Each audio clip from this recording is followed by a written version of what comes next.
इस नैब को मैं पहचानता हूँ। इसको हमने भुगते हैं, ना आप बचेंगे ना हम बचे हैं ना ये बचे हैं। वारी वारी बात है, आज कल और परसों की बात है। बस इतने स्कैंडल आएंगे कि आप परेशान हो जाएंगे। कहाँ मैं और कहाँ आबे कौसर में धुली ये खलकत, मेरा तो दम घुट रहा है इन पारसाओं में। कल वजीर खारजा साहब ने एहतसाब ऑर्डिनेंस को हमारे हाथ में थमा दिया और कहा कि इनको तो इसके अलावा कोई लेन देना नहीं है। वजीर खारजा साहब ने फरमाया कि फैटिफ जो है वो पाकिस्तान का एक कौमी मसला बन चुका है। पाकिस्तान के मुफाद में है कि हम ग्रे लिस्ट में ना रहें और अल्लाह ना करे कि हम ब्लैक लिस्ट में चले जाएं, और इसको कौमी फरीजा था और अपोजिशन ने इसे कोता नजरी करते हुए ज्यादा दिलचस्पी और पूरी दिलचस्पी जो है वो तो नैब ऑर्डिनेंस में ली और फैटिफ में इनकी कोई दिलचस्पी नहीं है।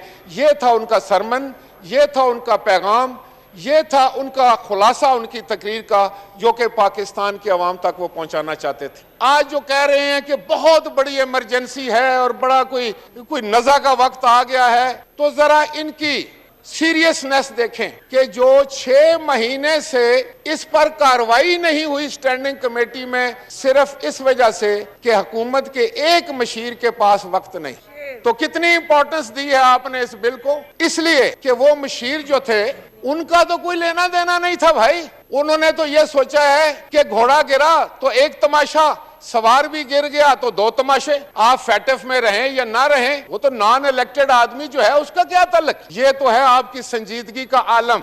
मैं नहीं किसी को ईमानदारी का सर्टिफिकेट देता, ना बेईमानी, मैं किसी को करप्ट नहीं कहूँ, ये काम अदालत का है।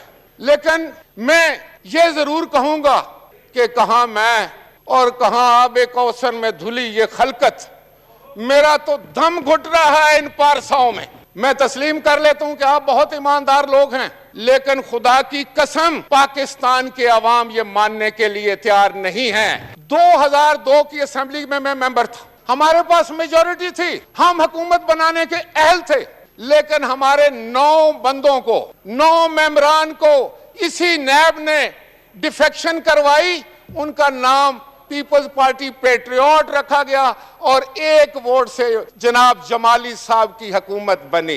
इस नैब को मैं पहचानता हूं, इसको हमने भुगता है। मेरी कायद बेनजीर भुट्टो ने भी भुगता है, आसिफ अली जरदारी ने भी भुगता है। अब आप नौजवान कायद को भी मुलव्वस कर रहे हैं, उसको भी भुगतने के लिए कह रहे हैं, भुगतेगा वो भी।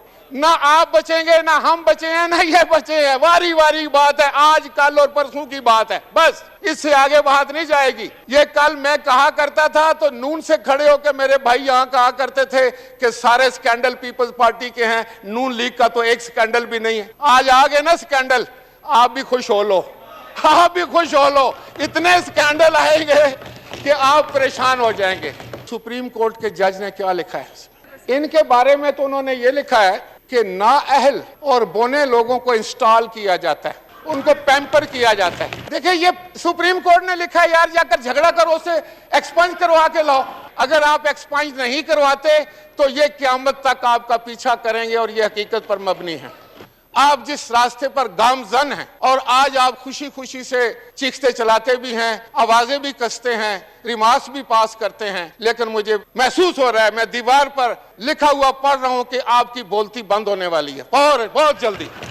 आपके इल्जाम तलाशी है, आपकी ये जो गालियां हैं, ये 22 करोड़ लोगों को आटा दे रही हैं, चीनी सस्ती कर रही हैं, पेट्रोल दे रही हैं या नौकरियां दे रही हैं, महंगाई कंट्रोल कर रही हैं। 1 करोड़ नौकरी देने वालों, हमें 2 करोड़ गालियां दे लो, लेकिन 10,000 नौकरियां तो दो। कहां है नौकरियां? मैं ये समझता हूं कि आपने इस पार्लिमान की इज्जत खाक में मिला दी। आपने सियासत का जनाजा निकाल दिया है, आपने जमहूरियत को बहुत बड़ा सवालिया निशान बना दिया है। पाकिस्तान के अवाम को तमाशा दिखाने के अलावा उनको कुछ डिलीवर भी करना है। मुझे ये बताएं कि हमारे पर तो आप उसी वक्त पाबंदी लगा देते हैं कि हम बैरून मुल्क नहीं भाग सकते। ECLP हूँ, मैं फार्मर प्राइम मिनिस्टर हूँ, मैं ECLP हूँ, मेरा कोई शिकवा भी नहीं है। आई डोंट केयर, मैं जाने नहीं चाहता, लेकिन मुझे ये तो बताएं कि तरीन साहब कैसे मुल्क से बाहर चले गए, जबकि आपने कहा था कि वो स्कैंडल में है। वजीर खारजा साहब ने कहा था कि हम सख्त तरीन एक्शन लेंगे। क्या एक्शन लिया आपने? जब सारी दुनिया में पेट्रोल की कीमत 0 हो गई, पाकिस्तान के अवाम को फिर भी आप लूट रहे थे।